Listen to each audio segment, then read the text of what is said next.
ನಮಸ್ಕಾರ ಮಕ್ಕಳೇ, ಚೆನ್ನಾಗಿದ್ದೀರಾ ಎಲ್ಲ? ನಾವು ದಿನ ಕತೆ ಕೇಳಬೇಕು. ಯಾಕೆ ಹೇಳಿ?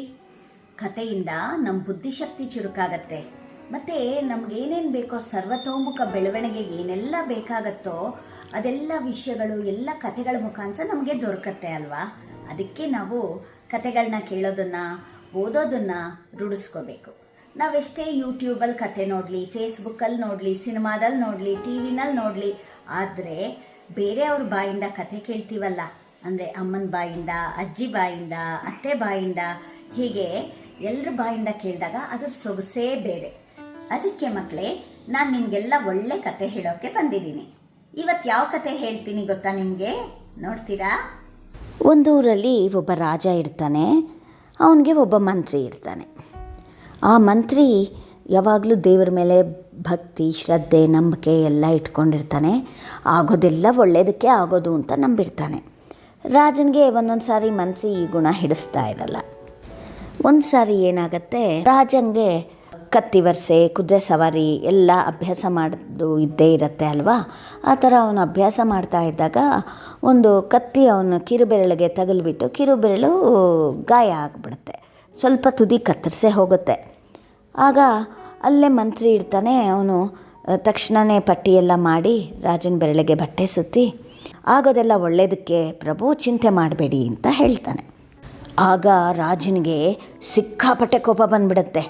ಇದೇನು, ನಾನು ರಾಜ, ನನ್ನ ಕೈ ಗಾಯ ಆಗಿದ್ದರೆ, ಬೆರಳು ಚೂರು ಕತ್ತರಿಸಿ ಹೋಗಿದ್ರೆ ಏನು, ಆಗೋದೆಲ್ಲ ಒಳ್ಳೆಯದಕ್ಕೆ ಅಂತ ನಮ್ಮ ಮಂತ್ರಿ ಅಂತ ತುಂಬ ಕೋಪ ಬರುತ್ತೆ. ಪಕ್ಕದಲ್ಲೇ ಇದ್ದ ಸೇವಕರನ್ನ ಕರೆದು ಮೊದಲು ಮಂತ್ರಿನ ತೊಗೊಂಡು ಹೋಗಿ ಕಾರಾಗೃಹಕ್ಕೆ ಸೇರಿಸಿ, ಅಂದರೆ ಜೈಲಿಗೆ ಹಾಕಿಬಿಡಿ ಅಂತ ಆದೇಶ ಕೊಟ್ಬಿಡ್ತಾನೆ. ಸರಿ, ಸೇವಕರು ಮಂತ್ರಿನ ಕರ್ಕೊಂಡು ಹೋಗಿ ಜೈಲಿನ ಕೋಣೆಗೆ ತಳ್ಳಿಬಿಡ್ತಾರೆ. ಆಮೇಲೆ ರಾಜನಿಗೆ ಒಂಥರ ಬೇಸರ, ಈ ಮಂತ್ರಿ ಅವನ ಮನಸ್ಸನ್ನೇ ಹಾಳು ಮಾಡಿಬಿಟ್ಟ ಅಂತ. ಸರಿ, ಬೇಸರ ಆಗ್ತಿದೆ, ಏನು ಮಾಡೋದು ಅಂತ ಬೇಟೆಗೆ ಹೋಗೋಣ ಅಂತ ಹೋಗ್ತಾನೆ.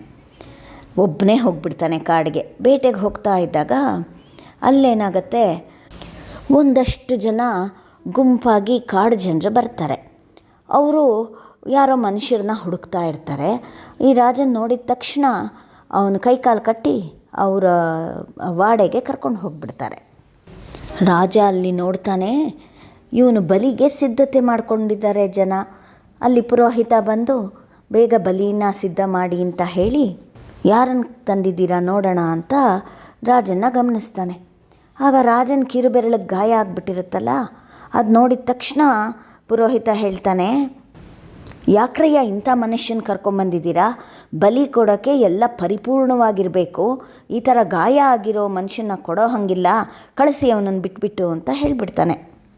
ರಾಜ ಬದುಕಿದೆಯಾ ಬಡಜೀವ ಅಂತ ಅಲ್ಲಿಂದ ಓಡಿ ಹೋಗ್ತಾನೆ. ಆಗ ಅವನು ಮಂತ್ರಿ ಹೇಳಿದ ಮಾತನ್ನು ಜ್ಞಾಪಿಸ್ಕೋತಾನೆ. ಆಗೋದೆಲ್ಲ ಒಳ್ಳೆಯದಕ್ಕೆ ಅಂತ ಹೇಳ್ದ, ಅನ್ಯಾಯವಾಗಿ ನಾನು ಅವನ್ನ ಕಾರಾಗೃಹಕ್ಕೆ ಕಳಿಸ್ಬಿಟ್ನಲ್ಲ ಅಂತ ಹೇಳಿ ಜೈಲಿಗೆ ಹೋಗ್ಬಿಟ್ಟು ತಕ್ಷಣವೇ ಮಂತ್ರಿನ ಬಿಡುಗಡೆ ಮಾಡಿ ಅಂತ ಹೇಳ್ತಾನೆ. ಆಮೇಲೆ ಮಂತ್ರಿನ ಕೇಳ್ತಾನೆ, ಅಲ್ಲಪ್ಪ, ನೀನು ಹೇಳಿದೆ ಆಗೋದೆಲ್ಲ ಒಳ್ಳೆಯದಕ್ಕೆ ಅಂತ. ಸರಿ, ನನಗೇನೋ ಒಳ್ಳೆಯದಾಯಿತು, ನನಗೆ ಈ ಥರ ಊನ ಇದೆ ಬೆರಳು ಅಂತ ಬಲಿ ಕೊಡದೆ ಅವ್ರು ನನ್ನನ್ನು ಕಳಿಸ್ಬಿಟ್ರು, ಹಾಗಾಗಿ ನಾನು ಬದುಕೊಂಡು ಬಂದೆ. ಆದರೆ ನಾನು ನಿನ್ನನ್ನು ಜೈಲಿಗೆ ಹಾಕಿದ್ದು ನಿನಗೆ ಅನ್ಯಾಯ ತಾನೇ ಆಯಿತು, ಅದು ಹೇಗೆ ನಿಂಗೆ ಒಳ್ಳೇದಾಯಿತು ಅಂದರೆ, ಆವಾಗ ಮಂತ್ರಿ ಹೇಳ್ತಾನೆ, ಪ್ರಭು ನೋಡಿ, ನೀವು ಬೇಟೆಗೆ ಹೋದಾಗ ನಾನು ನಿಮ್ಮ ಜೊತೆ ಬರ್ತಾಯಿದ್ದೆ, ನಿಮಗೇನೋ ಗಾಯ ಆಗಿದೆ ಅಂತ ಬಿಟ್ಬಿಡ್ತಾಯಿದ್ರು. ಆದರೆ ನಿಮ್ಮ ಜೊತೆ ನಾನು ಪರಿಪೂರ್ಣನಾಗಿದ್ದೀನಿ, ನಂಗೆ ಗಾಯ ಏನೂ ಆಗಿಲ್ಲ ಅಂದಿದ್ರೆ ಅವ್ರು ನನ್ನನ್ನು ಬಲಿ ಕೊಟ್ಬಿಡ್ತಾಯಿದ್ರು. ನೀವು ನನ್ನನ್ನು ಇಲ್ಲಿ ಜೈಲಿಗೆ ಹಾಕಿದ್ದಕ್ಕೆ ನಾನು ಬದುಕೊಂಡೆ, ಹಾಗಾಗಿ ನನಗೂ ಒಳ್ಳೆಯದೇ ಆಯ್ತಲ್ವಾ ಅಂತ ಹೇಳ್ತಾನೆ. ಆಗ ರಾಜನಿಗೆ ಹೌದಲ್ವಾ, ಎಷ್ಟು ಸರಿಯಾಗಿ ಹೇಳಿದ್ದಾನೆ ಮಂತ್ರಿ ಅಂತ ತುಂಬ ಸಂತೋಷ ಆಗುತ್ತೆ. ಆಮೇಲೆ ದೇವ್ರ ಮೇಲೆ ತುಂಬ ನಂಬಿಕೆನೂ ಬರುತ್ತೆ. ಹೌದು, ದೇವ್ರೇನೇ ಮಾಡಿದ್ರು ಯಾವುದೋ ಒಂದು ಕಾರಣ ಇರುತ್ತೆ, ನಮಗಾಗೋದೆಲ್ಲ ಒಳ್ಳೆಯದೇ ಆಗತ್ತೆ ಅಂತ ಆವತ್ತಿಂದ ದೇವ್ರನ್ನ ನಂಬ್ಕೋತಾನೆ. ಮತ್ತು ಮಂತ್ರಿನ ಕೂಡ ಕರೆದು ಅವನಿಗೆ ಗೌರವಿಸ್ತಾನೆ. ನೋಡಿದ್ರ ಮಕ್ಕಳೇ, ಕತೆ ಚೆನ್ನಾಗಿತ್ತಾ? ನಾವು ಕೂಡ ದೇವರು ಮಾಡೋದೆಲ್ಲ ಒಳ್ಳೆಯದಕ್ಕೆ ಅಂತ ದೇವರಲ್ಲಿ ಭಕ್ತಿ, ವಿಶ್ವಾಸ, ಶ್ರದ್ಧೆ, ನಂಬಿಕೆಗಳನ್ನ ಇಟ್ಕೊಂಡು ಬಾಳಬೇಕು. ಸರಿನಾ? ಕತೆ ಚೆನ್ನಾಗಿತ್ತಾ ಮಕ್ಕಳೇ? ನಾಳೆ ದಿನ ಇನ್ನೊಂದು ಹೊಸ ಕತೆ ಹೇಳೋಕೆ ಬರ್ತೀನಿ, ಆಯಿತಾ?